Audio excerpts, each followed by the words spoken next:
Question है find the zero of the polynomial. ये नीचे सारे क्वेश्चन दिए हुए हैं। जीरो ऑफ द पॉलिनोमियल में क्या होता है, जो हमारे पास पी ऑफ एक्स होता है उसको हमने जीरो के इक्वल लेट कर देना है। बस याद रखना, जहां भी जीरो ऑफ द पॉलिनोमियल होगा वहां पी ऑफ एक्स को इक्वल टू जीरो कर देना है। अब देखो यहाँ पे सबसे पहला क्वेश्चन क्या है, P of x equal to X plus 5 है। नाउ लेट कर दिया हमने P of x equal to zero, क्योंकि क्या पूछा था, find the zero of the polynomial. अब पी ऑफ एक्स की वैल्यू पुट कर सकते हैं, यहाँ मैंने कर दी X plus 5 equal to zero. अब एक्स है, यहाँ प्लस 5 है, इधर चल जाएगा जीरो, -5 एक्स इक्वल टू -5। ये प्लस होगा इधर माइनस में आ जाएगा, अगर माइनस होगा प्लस में आ जाएगा।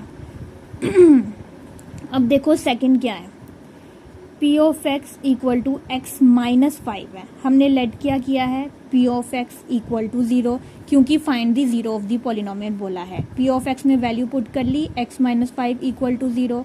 एक्स है जीरो, -5 था, इधर आ गया +5, एक्स हमारे पास क्या आ गया, 5 आ गया। ठीक है, अब देखो थर्ड क्वेश्चन क्या है हमारे पास, P of x equal to 3 of x है। लेट करना है हमने पी ऑफ एक्स को जीरो के equal. 3 of x equal to zero, x क्या आएगा, जीरो है, जो 3 है, अगर ये मल्टीप्लिकेशन वाली टर्म होती है वो हमेशा नीचे आ जाती है। 0 3 से डिवाइड करो तो एक्स क्या आ जाएगा, 0। ठीक है, उसके बाद फोर्थ क्वेश्चन है हमारे पास, P of x equal to 2x plus 5 है। लेट किया हमने पी ऑफ एक्स को equal to zero, value put की 2x plus 5 equal to zero. 2x ऐसे लिखा, 0 प्लस 5 था, -5 हो गया। 2x ऐसे लिखा, -5 हो गया। x मल्टीप्लिकेशन में था, -5/2 आ गया।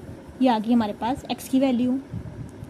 अब देखो नेक्स्ट क्वेश्चन है, p of x equal to ax है, और a क्या बोला है, नॉट इक्वल टू जीरो है। सबसे पहले हमने लेट करना है p ऑफ x को इक्वल टू जीरो, तो a of x equal to zero, x multiplication में था तो 0/a आ जाएगा, x इक्वल टू जीरो।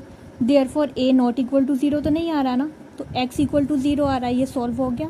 बस आपको हमेशा ये बात याद रखनी है, जहाँ भी find the zero of the polynomial बोला होगा वहाँ पे जो p ऑफ x होगा उसको हमने जीरो के इक्वल पुट कर देना है, और जो p ऑफ x की वैल्यू जो भी आएगी वो भर देनी है और जीरो को इक्वल प्रूफ करके सॉल्व करते जाना है। ठीक है।